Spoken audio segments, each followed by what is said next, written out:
Welcome to the next segment of the 3-minute prayer perspective.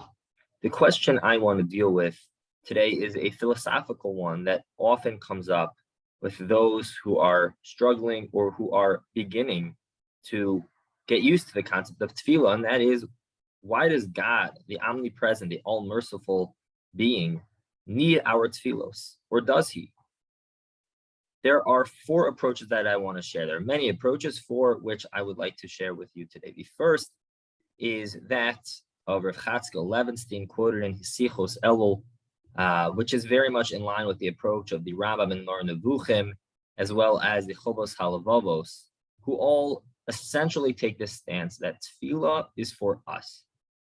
because it is an antidote to the concept of kochi ve'otzem yadi, that it becomes very easy in the physical world, in this world, to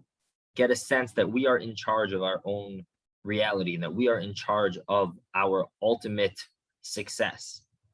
However, when we daven and we remind ourselves that of all of these basics of life, that everything we do is ultimately only successful if God wills it to be so,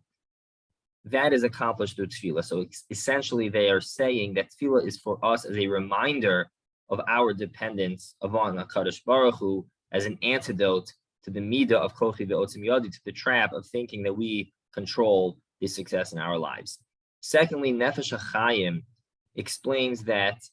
a more general concept, which applies to tefillah, but not only to tefillah actually. He says this is really essentially part of what is accomplished through any mitzvahs that we do, which is that we were granted a tselem Elokim, we were made in the image of God,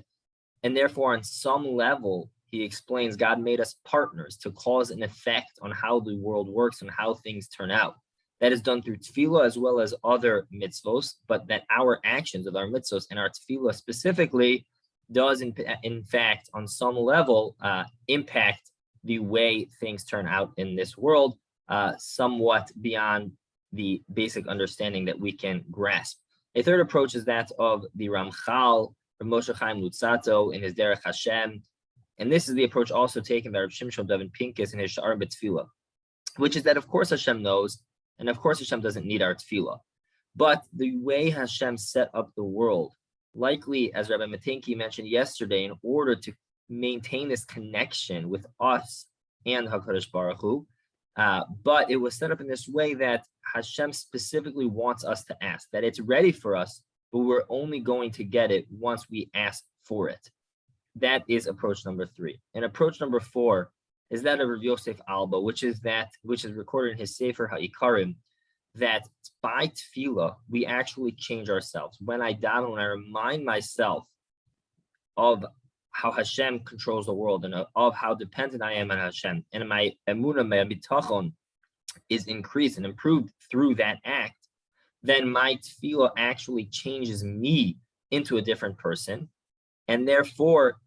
whatever was decreed previously upon me is no longer relevant. Now I am a new person through that act of tefillah. I'm literally making myself into a new person and ready to receive other influences, other shevach and praise from Hashem. So 4 approaches, Rav Chatzkel, Levenstein, Rambam, and Chobos Halavavos, that it is a midah, it is meant to remind us as an antidote of kochi ve'otzem yadi. Nefesh HaChaim, that it is an aspect of our tselem Elokim, that we become partners and have an impact on the way things turn out. Ramchal and Rav Pincus saying that Hashem knows and Hashem has it prepared for us, but that he is waiting for us to ask for it. And number 4 of Yosef Albo, that we are effectively changing who we are, making ourselves willing and appropriate to be the recipients of the brachos from Hashem. Have an amazing day.